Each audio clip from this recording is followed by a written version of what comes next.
when working with sound on a physical level and kind of really coming into this sort of like active listening, and which opens our responses, the sound, why for me sound is so profound on a physical level is that sound is working in the body, to my perception, all dimensionally. Movement will has to in some way take a gravity counterforce to a force. We move in directions. Maybe we move in a spiral. But there's a directional force that is guiding us. And what sound does for me instead is that sound is creating the capacity for all dimensions to be used rather than one direction. Yes, and when that happens, the whole cellular fluid body, which is really what we are, without dividing out into body systems, right, is then being given a tool through sound to feel three-dimensionally. Amazing. And to feel in a way full attention. I'm going to call it full attention, no effort. And so we get a holistic sense in our body, and sound is providing that through flow. The activity, the resonance of the sound is vibration in the body.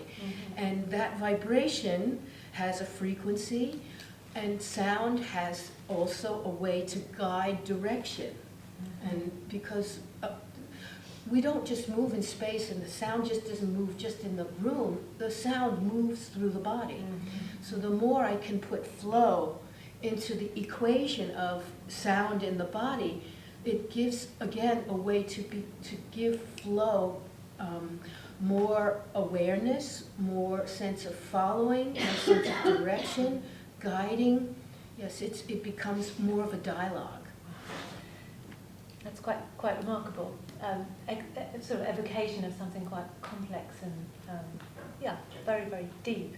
I would like to just, perhaps it's interesting if we add in the notion of aesthetics there. Does it guide you, Patricia, to say, I know the voice I wish to hear, therefore, from the bodies that work? I mean, you know, a lot of voice work is about, as I started out earlier, would say, well, I want this kind of result with the healthy voice, the free voice, the expressive voice. I mean, where do you sit, where does this, in a sense, this other way of viewing what is going on within the body as sound, where does that take you? Where does that lead me? Yeah, artistically, yes. That's, yes. If I create a dialogue, it's not to keep the sound and the movement constant, but to keep the exchange as a dynamic, that it's an interaction. And what's always difficult for people is, on the one hand, there needs to be a unity of coordination to produce the sound, but from the expressive element, there needs to be a sense of interaction. And that's a challenge. But the challenge then comes from allowing that reflection and absorption.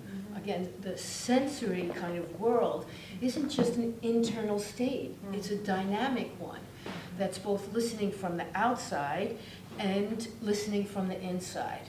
And I think we all know that in our creative practice, absolutely. And we could say the struggle or the challenge of that, but maybe I could call it the call and response of it. Well, in a way, what you're talking about really changes the whole notion of being an artist, to strive and fight one's own corner, which I think a lot of where we're placed in industry relationships are about succeeding on one's own. And certainly these principles remind me of principles that are about working in an ensemble, working and responding to each other, engaging with what is, having other kinds of relationships. And it makes it quite interesting and problematic in relationship to values that exist externally about being an expert at your voice, your thing, your aesthetic, perfecting it.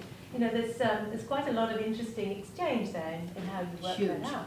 Yeah. Huge, and will never be dismissed.